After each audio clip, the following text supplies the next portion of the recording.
ناظرین کرام السلام علیکم ورحمۃ اللہ وبرکاتہ۔ مدارس کے اساتذہ کی تنخواہ جلد جاری ہوگی۔ ڈاکٹر خالد انور۔ محکمہ تعلیم نے ہائی کورٹ میں حلف نامہ دائر کر کے تنخواہ جاری کرنے کی اپیل کی۔ ناظرین کرام، بہت ہی بڑی خبر ہے۔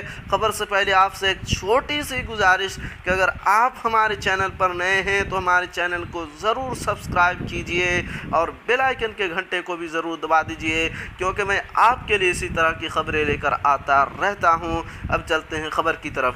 پٹنہ 27 مارچ۔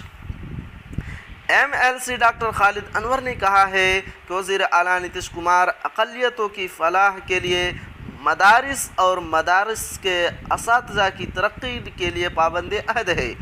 مدارس کی جانچ کو لے کر اساتذہ کی تنخواہ پر لگائی گئی پابندی کے سلسلے میں انہوں نے کہا کہ آج ہی محکمہ تعلیم نے ہائی کورٹ سے رجوع کر کے 286 مدرسوں کی فہرست سونپی ہے اور حلف نامہ دائر کر کے کہا ہے کہ 286 مدرسوں کا ویریفیکیشن ہو چکا ہے، لہٰذا اس کی تنخواہ جاری کی جائے۔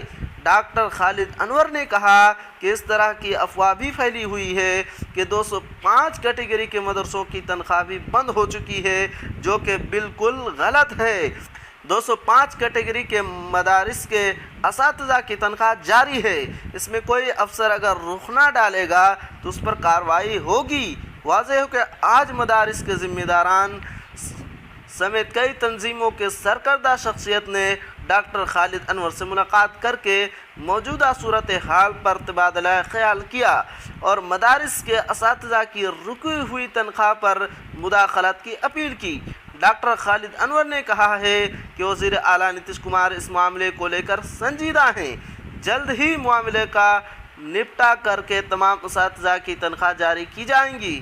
اس موقع پر مولانا شبلی القاسمی ناظم امارت شریعہ، مولانا ابوالکلام قاسمی سابق پرنسپل مدرسہ شمس الہدی، مولانا شہاب الدین رحمانی ٹیچر یونین کے جنرل سیکریٹری، مولانا انیس الرحمن مدرسہ اسلامیہ بہوارہ مدھوبنی، عبدالقدوس مدرسہ اولڈ بوائز ایسوسی ایشن کے صدر، Kabir Ahmad J D U کے ریاستی general secretary, major Iqbal Haidar Khan بطور خاص موجود تھے۔